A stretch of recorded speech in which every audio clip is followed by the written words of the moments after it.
আসসালামু আলাইকুম ওয়া রাহমাতুল্লাহি তাআলা ওয়া বারাকাতুহু। আলহামদুলিল্লাহ ওয়াসসালাতু ওয়াসসালামু আলা রাসূলিল্লাহ বা'দ। সুপ্রিয় দর্শক, দেশে কিংবা দেশের বাইরে যে যেখান থেকে দেখছেন আপনাদের প্রিয় দেশ টিভি, আপনাদের সকলকে স্বাগত জানাই, মোবারকবাদ জানাই। আমি ডক্টর ফখরুল আশিকি। শুরু করছি আপনাদের প্রিয় আয়োজন, পবিত্র মাহে রমাদানে বিশেষ আয়োজন বিআরবি প্রেজেন্টস রহমতের রজনী, কো sponsored by Islami bank Bangladesh PLC ও ঢাকা দারুস সুন্নাত মডেল মাদ্রাসা। প্রিয় দর্শক, আমাদের আজকে তৃতীয় রমাদানের এই সুন্দর আয়োজনে যে বিষয় নিয়ে আমরা কথা বলতে চাই, মাহে রমাদানের বেশ কিছু গুরুত্বপূর্ণ ইভেন্ট রয়েছে। যেমন রমাদানের রোজাটা শুরু হয় সাহারি দিয়ে, যেটার একেবারে শেষ হয়ে যায় ইফতার দিয়ে। তার মানে হচ্ছে ইফতারে কিন্তু একটা বিশেষ গুরুত্ব রয়েছে। বিশ্বনবী কি বলেছেন? লিস-সাইমি ফারহাতানি, ফারহাতুন ইনদা ফিত্রিহি ওয়া ফারহাতুন ইনদা লিকাই রাব্বিহি। রোজাদারের জন্য কিন্তু দুটো শুভ সংবাদ, খুশির সংবাদ, আনন্দের সংবাদ। একটা হচ্ছে ইফতারির সময় তারা সামনে রকমারি খাবার নিয়ে খাবেন, আরেকটা হচ্ছে আল্লাহকে যখন দেখব আমরা সেই জান্নাতে, ওই সময়টা কতটা গুরুত্বপূর্ণ ইফতার। আসুন সে বিষয়ে কথা শুনে দুজন সম্মানীয় অতিথি রয়েছেন। ডান দিকে রয়েছেন বাংলাদেশের প্রখ্যাত স্বনামধন্য একজন আলেম দ্বীন মুফতি এম হাবিবুর রহমান, প্রিন্সিপাল তারজমাতুল কোরআন মডেল মাদ্রাসা। আসসালামু আলাইকুম রহমতুল্লাহ। ওয়ালাইকুম আসসালাম রহমতুল্লাহ। প্রিয় দর্শক, আমার ঠিক বাম দিকে রয়েছেন মুফতি রকিবুল ইসলাম, পরিচালক মাহাদুল কোরআন ওয়াস সুন্নাহ। আসসালামু আলাইকুম রহমতুল্লাহ। ওয়ালাইকুম আসসালাম রহমতুল্লাহ। আপনারা তো জানেন যে ইফতারি ছাড়া রোজা অপূর্ণ হয়ে যায়।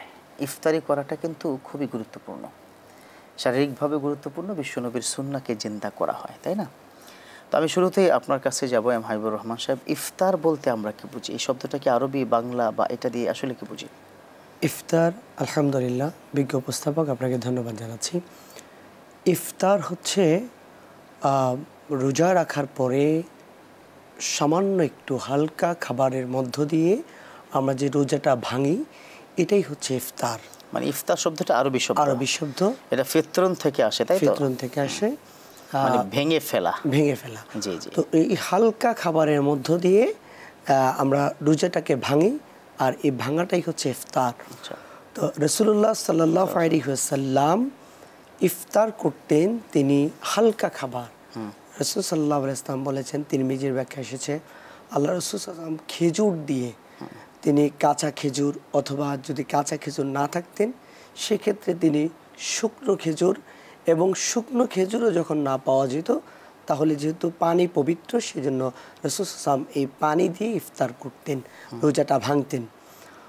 ইফতারের মধ্য দিয়ে আল্লাহ সুবহানাহু ওয়া তাআলা যে রোজার মূল উদ্দেশ্য, যেটা ইয়া আইয়ুহাল্লাযীনা আমানু কুতিবা আলাইকুমুস সিয়াম কামা কুতিবা আলাল্লাযীনা মিন ক্বাবলিকুম লাআল্লাকুম তাত্তাকুন, আল্লাহ সুবহানাহু ওয়া তাআলা যে তাকওয়া চেয়েছেন, আল্লাহর যে ভীতি মানুষের মধ্যে তৈরি হোক, আল্লাহ তাআলা যে তাকওয়াটা চেয়েছেন, এই ইফতারের মধ্য দিয়ে এটি একটি উজ্জ্বলতম দৃষ্টান্ত হচ্ছে ইফতার।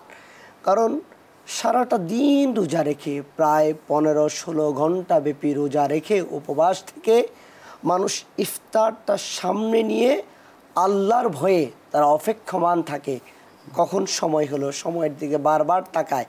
2 মিনিট, 1 মিনিট, কয়েক সেকেন্ড আগেও কেউ ইফতার শুরু করে না, সময় হওয়ার আগ পর্যন্ত। কারণ ইন্নী আখাফুল্লাহ, আমি আল্লাহকে, শুধুমাত্র আল্লাহ তাআলাকে ভয় করে।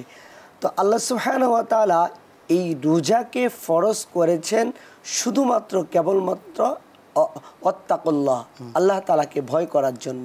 তো ইফতার হচ্ছে এই আল্লাহকে ভয় করার একটি উজ্জ্বলতম দৃষ্টান্ত এখানে।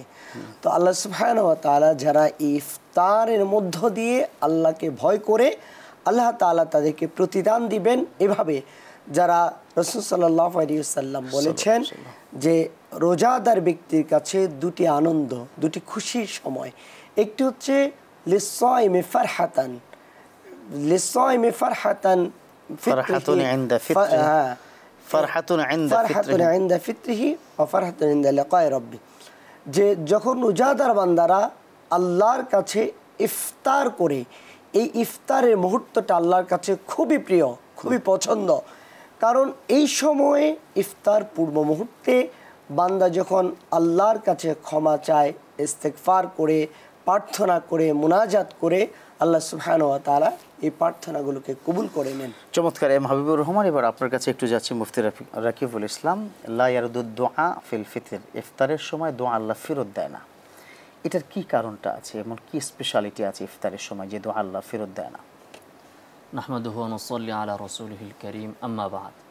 বিজ্ঞ আলোচক যেমনটি বলছিলেন, ইফতার শব্দটি মূলত আরবি একটি শব্দ, বাবুল ইফআল থেকে আফতরা মানে হচ্ছে রোজা ভাঙ্গা।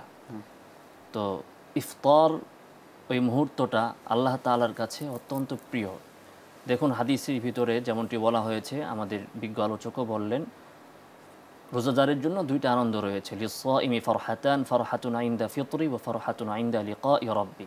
তো আল্লাহর সাথে যখন রোজাদারের সাক্ষাৎ হবে, ওই সাক্ষাতের সময়টার সাথে ইফতারের সময়টাকে আনা হয়েছে। কতটা গুরুত্বপূর্ণ, কতটা গুরুত্বপূর্ণ, তাৎপর্যপূর্ণ। যেদিন আল্লাহ তাআলা জান্নাতে ডাক দিবেন, আইনাস সাইমুন, রোজাদাররা কোথায়, তোমরা আসো, রাইয়ান দরজা দিয়ে তোমরা জান্নাতে প্রবেশ করো।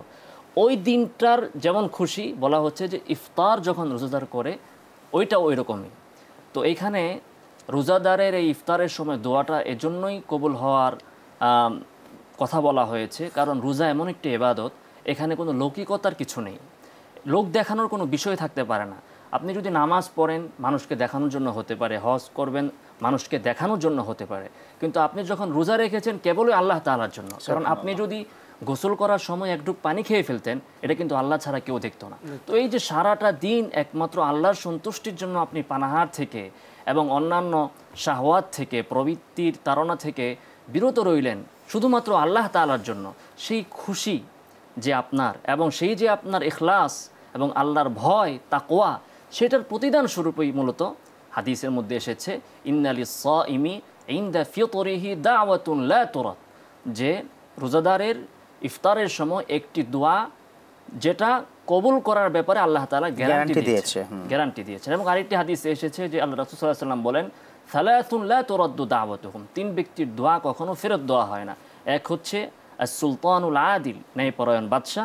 দুই নম্বর হচ্ছে দাওয়াতুস সাইম হিনা ইফতির, যে রোজাদার ব্যক্তি যখন সে ইফতার করে। তিন নম্বর হচ্ছে দাওয়াতুল মাতলুম। তাহলে ওই মুহূর্তটা আসলে এটা অত্যন্ত গুরুত্বপূর্ণ। এই জন্যই ওই মুহূর্তটার সময়ে, ওই সময়ে আমাদের দোয়ার ভিতরে থাকা, এই দোয়াটা আমরা করতে পারি, যেটা সাহাবায়ে কেরামও করতেন। আল্লাহুম্মা ইন্নী আসআলুকা বিরহমাতিকা আল্লাতী ওয়াসিআত কুল্লা শাই আন তাগফিরা লি, মাশাআল্লাহ, যে হে আল্লাহ, আপনার রহমত, যে রহমত গোটা জগৎকে পরিব্যাপ্ত করে আছে, তার উসিলায় আন তাগফিরা লি, আপনি আমাকে ক্ষমা করে দিন। এই দোয়াটা করা, বা আরবি না পারলে বাংলাতে নিজের গুনাহের জন্য ক্ষমা চাওয়া। অনুরূপভাবে হাদিসে এসেছে, হযরত আয়েশা রাদিয়াল্লাহু তাআলা আনহাকে আল্লাহ রাসূল সাল্লাল্লাহু আলাইহি ওয়াসাল্লাম দোয়া শিক্ষা দিয়েছেন, যে শবে কদরের দিন এবং অন্য বর্ণনায় এসেছে যে রমাদানে উনি জিজ্ঞাসা করেছেন যে রমাদানে আমি কি দোয়া করতে পারি। আল্লাহ রাসূল সাল্লাল্লাহু আলাইহি ওয়াসাল্লাম তাকে শিক্ষা দিয়েছেন, আল্লাহুম্মা ইন্নাকা আফুউন তুহিব্বুল আফওয়া ফাফু আননি, যে হে আল্লাহ, আপনি ক্ষমা করতে পছন্দ করেন, আপনি আমাকে ক্ষমা করে দেন। অর্থাৎ মুমিনের জন্য সবচেয়ে বড় সফলতা হচ্ছে আল্লাহর কাছে ক্ষমা পেয়ে যাওয়া। যে এই ক্ষমার সময়টাই কিন্তু ইফতারের সময়। চমৎকার একটা কথা আপনি বলছিলেন। আমরা একটু সামাজিক প্রেক্ষাপটের দিকে যেতে চাই। আমরা কি দেখেছি যে রকমারি খাবার নিয়ে আমরা বসে থাকি, সেখানে 10 আইটেম 20 আইটেম অনেক কিছু কিন্তু করা হয়, কিন্তু যেই মানুষটা যে 3টা থেকে বা 2টো থেকে শুরু করে, আপনার স্ত্রী বা যারা এই মুহূর্তে দেখছেন মা বোন যারা আছেন, এই যে দুপুর থেকে তাদের একটা আয়োজনের যে রকমারি আয়োজন করেন, এই মানুষটা কিন্তু প্রচণ্ড দুর্বল হয়ে যায়, যার কারণে সে তারাবির নামাজও পড়তে পারে না, টাইমলি নামাজও পড়তে পারছে না। তাহলে এই ইফতারি কতটুকু প্রয়োজনীয়তা আছে, বা আদৌ এই বিষয়ে ইসলাম কি ব্যাখ্যা দেয়? আচ্ছা, ইফতার মানে এরকম না যে হরেক রকমের আইটেম থাকতে হবে। আমাদের সমাজে প্রচলিত যে একটা ধারণা হয়ে গিয়েছে যে আমরা সারা বছর যেমন তেমন খাই, কিন্তু ইফতারের সময় 10-15টা আইটেম লাগবে, এর কোনো ভিত্তি কিন্তু নেই। বরং আমরা অন্য সময় যেভাবে ভাত খাই, ইফতারও কিন্তু সেটা খেতে পারি। ইফতার শব্দের আরেকটা অর্থ কিন্তু হালকা, হালকা মানে অল্প করে, কিন্তু এটাকে আমরা এত ভারী কেন করছি? ইফতারের মুস্তাহাব অংশ সেটাই যে আল্লাহ রাসূল সাল্লাল্লাহু আলাইহি ওয়াসাল্লাম হাদিসে বলেছেন যে যদি খেজুর পাও খেজুর দিয়ে শুরু করো, খেজুর না পেলে পানি খাও, এরপরে আমরা আমাদের স্বাভাবিক খাবার খেতে পারি, বা যেহেতু আমরা রোজা রাখি শক্তি অর্জনের জন্য আরও খাবার খেতে পারি। কিন্তু যেমন আমার এবাদত বন্দিগির প্রয়োজন আছে, ইফতারের সময় দোয়ার প্রয়োজন আছে, রমজান মাসে জিকির আজকার তিলাওয়াতের প্রয়োজন আছে, আমার মা, আমার স্ত্রী, আমার বোন, তারও কিন্তু এটার প্রয়োজন আছে। তাদের সমানভাবে হক। হ্যাঁ, তারও যেরকম জান্নাত তারও প্রয়োজন, কবরের আযাব থেকে তারও মুক্তির প্রয়োজন। কবরটা প্রত্যেকের কিন্তু আলাদা, হিসেব কিতাব প্রত্যেকের আলাদা। তাহলে কেনই বা আমরা এত চাপিয়ে দিচ্ছি? এটা নিয়ে আরেকটু মনে শোনা আপনার কাছে খুব দরকার, তবে সময় আছে যে ছোট্ট একটা বিরতি। প্রদর্শক দেখছেন আপনাদের প্রিয় চ্যানেল দেশ টিভি এবং আপনাদের প্রিয় আয়োজন বিআরবি প্রেজেন্টস রহমতের রজনী, কো-স্পন্সর্ড by Islami bank Bangladesh PLC ও ঢাকা দারুস সুন্নাত মডেল মাদ্রাসা। নিচ্ছি বিরতি, ফিরছি কিছুক্ষণের মধ্যেই।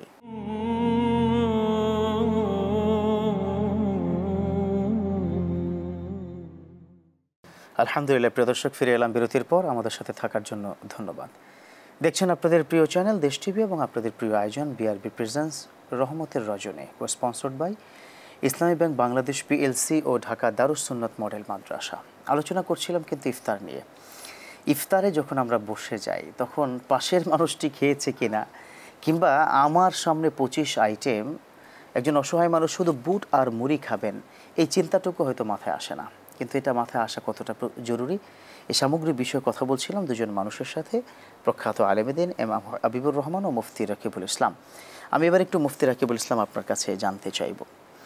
দেখুন, আমাদের বর্তমান সোসাইটিতে আমাদের সম্প্রীতির কথা অনেক বেশি বলি, তাই না? সহমর্মিতার কথা বলি, যেটাকে বলে শাহরুল মুআসা। তো ইফতার তো সেই সহমর্মিতার একটা বড় সিম্বল। এই বিষয়ে আসলে আমরা কি করণীয়, কি করা উচিত? রাসূলুল্লাহ সাল্লাল্লাহু আলাইহি ওয়াসাল্লাম এই ব্যাপারে অত্যন্ত গুরুত্বপূর্ণ কথা বলেছেন। আল্লাহ রাসূল সাল্লাল্লাহু আলাইহি ওয়াসাল্লাম বলছেন, যারা একজন রোজাদার ব্যক্তিকে ইফতার করাবেন, মান ফাত্তারা সাইমান, একজন ব্যক্তিকে যারা ইফতার করাবেন, রোজাদার ব্যক্তিকে, রাসূল সাল্লাল্লাহু আলাইহি ওয়াসাল্লাম স্পষ্ট করে বলেছেন, যদি সেখানে এক গ্লাস পানি দিয়েও হয়, আল্লাহ তাআলা কিয়ামতের মাঠে তাকে কঠিন মুসিবতের সময়, মিশকাতের বর্ণনায় আসছে, হাউজে কাউসারের পানি আল্লাহ তাআলা নিজে পান করাবেন। এরপরে আরেকটি হাদিসে আসছেন পানি পান করাবেন। তো এখানে খুবই গুরুত্বপূর্ণ একটি ব্যাপার হচ্ছে যে ইফতার, যিনি রোজাদার ব্যক্তিকে ইফতার করাবেন তার তো সওয়াব অবশ্যই হবেন। এরপর ওই রোজাদার ব্যক্তি যিনি রোজা রাখলেন, ইফতার করানোর বদলতে আল্লাহ তাআলা তাকেও ওই রোজাদার ব্যক্তির সওয়াব আল্লাহ তাআলা দান করবেন। দুজনের কারো কমতি হবে না, কারোই কমতি হবে না, রাসূল হাদিস এখানে স্পষ্ট করেছেন।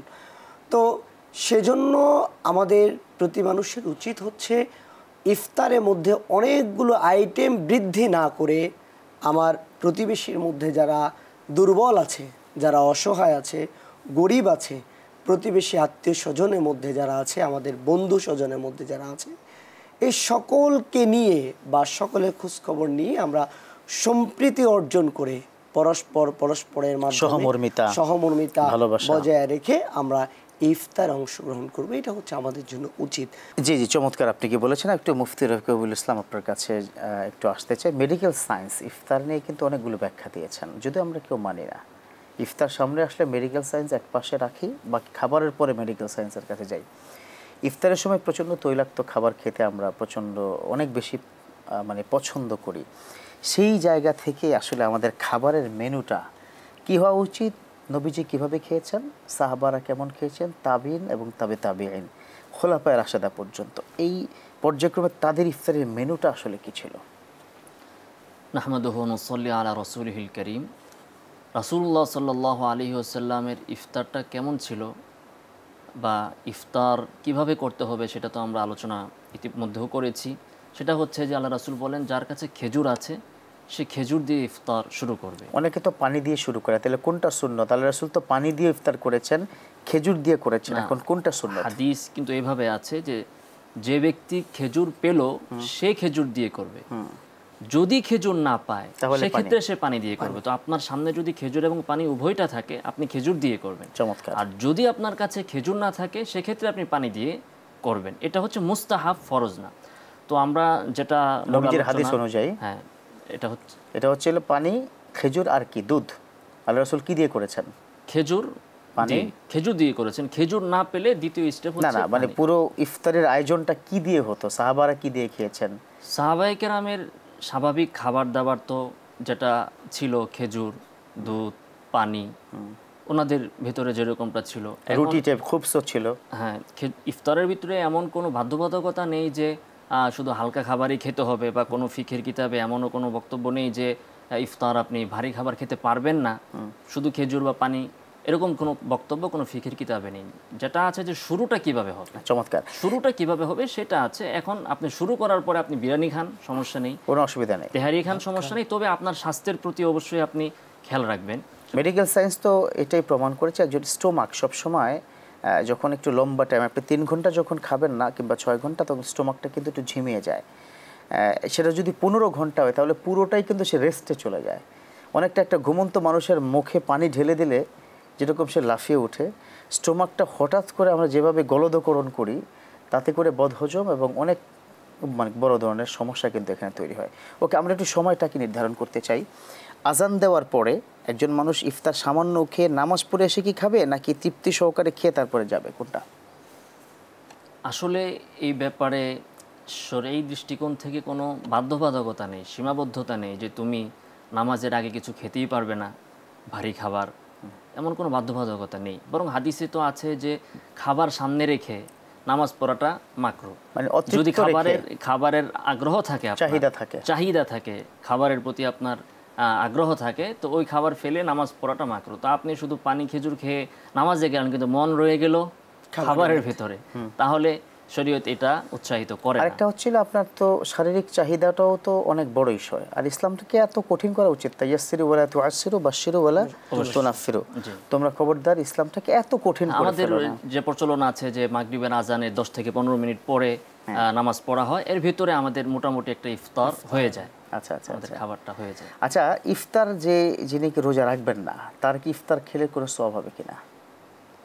যিনি রোজা রাখবেন না তিনি কি শরঈ মাজুর হিসাবে রোজা রাখেননি? সব ধরনেরই বলুন, একটা মাজুরের জন্য রোজা না রেখে ইফতার করলে সওয়াব আছে কিনা? যে আমরা যদি দেখি শিশু বাচ্চা যারা আছে তাদের উপর তো রোজা নেই, তো তারা যদি সারাদিন রোজা নাও রাখে, তথাপি ইফতারও একটা ইবাদত, এখানে তাদেরকে সম্পৃক্ত রাখা। ইচ্ছাকৃতভাবে যারা রোজা রাখবে না তাদের ইফতার, ইচ্ছাকৃতভাবে যারা রোজা রাখবে না, ইফতার তো বলা হয় যে রোজা রেখে তারপরে রোজাটাকে সমাপ্ত করলো, তো যে শুরুই করে নাই সে শেষ করবে কিভাবে? তো যে নাকি রোজাই রাখে নাই তার তো পাবে না, তাই তো? তার তো আর কোনো ইফতার হতে পারে না, সে কোত্থেকে সওয়াব পাবে? আচ্ছা, গুড। কিসের সওয়াব পাবে? ইফতার পার্টি হয় কিন্তু বর্তমান সোসাইটিতে। আপনার কাছে সর্বশেষ জানতে চাইবো, ইফতার পার্টি চলছে দেশে, প্রথমে তো সেমিনার ওয়াইজ ইফতার পার্টি হতো, এখন তো ছেলে মেয়ে অবাধ বিচরণ করে যে আমরা বিভিন্ন জায়গায় গিয়ে ইফতার পার্টি করি। এখন এই বিষয়ে আসলে এটা তো থামানো দরকার। এই বিষয়ে ইসলাম আসলে কি বলছে, আপনাদের কি ভূমিকা থাকা উচিত বলুন? এখানে সবচেয়ে বড় ব্যাপারটা হচ্ছে রোজা একটি ফরজ বিধান, একটি আনুষ্ঠানিকতার নাম নয়, এটি আল্লাহ তাআলার একটি ফরজ বিধান, ইবাদত। ইবাদতকে আমরা ইবাদতের সীমাবদ্ধতার মধ্যেই রাখবো, এটাকে ইবাদতের সীমাবদ্ধতার বাহিরে গিয়ে ইসলাম কখনো এটাকে সাপোর্ট করবে না। নারী পুরুষ মিলে আমরা যে ইফতার পার্টি দেখি, বিভিন্ন সোসাইটি করে, বিভিন্ন সংগঠন করে, অনেক স্কুল কলেজ ভার্সিটিতে দেখা যাচ্ছে, তো সেই জায়গাতে নারী পুরুষ পরস্পরের সাথে তো বিবাহ বহির্ভূত সম্পর্ক বা সাক্ষাৎ করা, এটা দেখাই তো জায়েজ নাই, হারাম। তো সেই ক্ষেত্রে তারা একসাথে বসবেন, ইফতার করবেন, খাবেন, এটা তো প্রশ্নেই আসে না। আর এই জায়গাগুলো থেকে আমাদের দায়িত্ব হচ্ছে যে প্রত্যেক মুমিন হিসাবে প্রত্যেক জায়গা থেকে কথা বলা এবং প্রতিবাদ করা, এই আনুষ্ঠানিকতার বিরুদ্ধে যেন একটি অবস্থান নেওয়া যায়, সবার জায়গা থেকে এটা বন্ধ করার ব্যবস্থা করা। না, আপনি যে রোজা সারাদিন কি রাখলেন, ইফতারের সময় অবাধ বিচরণ, পুরুষ মহিলা বা ছেলে মেয়ে অবাধ বিচরণ করে, সেক্ষেত্রে সওয়াব তো দূরে থাক, মানে গুনাহ কি পরিমাণ হবে সেটা হিসাব কষে করতে হবে আর কি। হ্যাঁ, এটা গুরুত্বপূর্ণ মুহূর্ত, যখন আল্লাহ তাআলা ক্ষমা করেন এবং ক্ষমা চাওয়ার সময়, ওই সময়টাতে আল্লাহকে আরো বেশি নাফরমান হিসেবে আমি উপস্থাপন করছি আল্লাহর সামনে নিজেকে। খুবই জঘন্য ব্যাপার। আচ্ছা, মসজিদ ভিত্তিক, জি, এরপরে হচ্ছে আমরা তো রাসূল সাল্লাল্লাহু আলাইহি ওয়াসাল্লাম তো বলেই দিয়েছেন যার রোজা তাকে অন্যায় থেকে বাঁচাতে পারে নাই, এই ফাহেসা কাজগুলো থেকে বাঁচাতে পারে নাই, তো তার সারাদিন উপোস থাকা ছাড়া আর কিছুই না, এবং সেটা আল্লাহর কোনো প্রয়োজনই নেই, কোনো প্রয়োজন নেই। আচ্ছা, মসজিদ ভিত্তিক যে ইফতারি বন্টন করা, আপনারা তো দুইজন মোটামুটি মসজিদে খুতবা দিচ্ছেন, মসজিদ ভিত্তিক যে ইফতারি করানো হয় এটার আসলে প্রচলনটা বা এটা ইসলাম সম্মত বা কতটুকু? আচ্ছা, আমরা তো হাদিসে এতটুকু পেলাম যে অন্যকে ইফতার করানো এটা অত্যন্ত গুরুত্বপূর্ণ একটি আমল। মান ফাত্তারা সাইমান কানা লাহু মিথলু আজরি, যে কাউকে ইফতার করালো ওই রোজাদারের সমান সওয়াব সেও পাবে, তার সওয়াব কখনো কমতে হবে না। তো মসজিদ ভিত্তিক যে ইফতারটা করানো হয় সামাজিকভাবে, এটাও ওটারই অন্তর্ভুক্ত। বরং দেখা যায় যে ঢাকা শহরে বা আমরা যারা ঢাকাতে রাজধানীতে থাকি, তো রাস্তাঘাট থেকে আরেকজনকে ধরে এনে আমি ইফতার আমার ঘরে করাতে পারি না, কিংবা একজন মুসাফির সে এখন ঢাকায় কার বাসায় যেয়ে উঠবে, কাকে কোথায় পাবে, তো সেই জন্য একটা সুন্দর ব্যবস্থাপনা এটা আমাদের বাংলাদেশে যেমন আছে, আমরা হারামাইনও সেটা কিন্তু দেখি। তার মানে হচ্ছে এটা অবশ্যই একটা সুন্নাহ প্রক্রিয়া, হ্যাঁ, সুন্নাহ বিশ্বনবীর হাদিস অনুযায়ী এটা নিয়ে কোনো বিতর্ক করার কোনো সুযোগ নেই। অতএব আল্লাহ যেন আমাদের পরস্পরকে যেন ইফতারি করাই, সেই সওয়াবটা যেন আল্লাহ আমার নামে দিয়ে দেয়। জি, হাবিবুর রহমান, আপনাকে অনেক অনেক ধন্যবাদ জানাচ্ছি আজকে অংশগ্রহণ করার জন্য। মুফতি রকিবুল ইসলাম, আপনাকেও ধন্যবাদ জানাচ্ছি। আপনাকে অত্যন্ত মোবারকবাদ। প্রিয় দর্শক, ইফতার খুবই গুরুত্বপূর্ণ একটি আমল, এটাকে আপনি অবহেলা করার কোনো প্রয়োজন নেই এবং টাইমলি কিন্তু ইফতার করবেন। আজান হয়ে গেছে, ইফতার করে ফেলবেন। অনেক সময় আমাদের দেশে খুব কনফিউশন থাকে, মসজিদে আজান হবে তারপরে করব, না, ইফতারের সাথে আজানের সম্পৃক্ততা নাই, ইফতারের সাথে টাইমের সম্পৃক্ততা। তো এক্ষেত্রে অনেকে আছে না যে মোবাইলে অ্যাপস নামিয়ে ডাউনলোড করে সেটা দেখে, এটাও করার প্রয়োজন নাই। তাহলে একটা সুন্দর সমাধান হচ্ছে আজান নয়, সময়টাকে সঠিকভাবে যদি আপনি কাজে লাগাতে চান, একটু শুনুন, একটা আজানের শব্দ শুনুন, কানে আসবে, তখন আপনি ইফতার করবেন ইনশাআল্লাহ তাআলা। খুব বেশি ভুরি ভোজনকে না করে একটু পাশের মানুষের দিকে তাকানোর চেষ্টা করব আমরা ইনশাআল্লাহ। আল্লাহ পাক আমাদের সকলকে সঠিকভাবে ইফতারি করার তৌফিক দান করুক, সেই প্রত্যাশা আজকে শেষ করছি। দেখতে থাকুন আপনাদের প্রিয় দেশ টিভি এবং আপনাদের প্রিয় আয়োজন বিআরবি নিবেদিত রহমতের রজনী, কো-স্পন্সর্ড by Islami bank Bangladesh PLC ও ঢাকা দারুস সুন্নাত মডেল মাদ্রাসা। ভালো থাকবেন, আল্লাহ হাফেজ।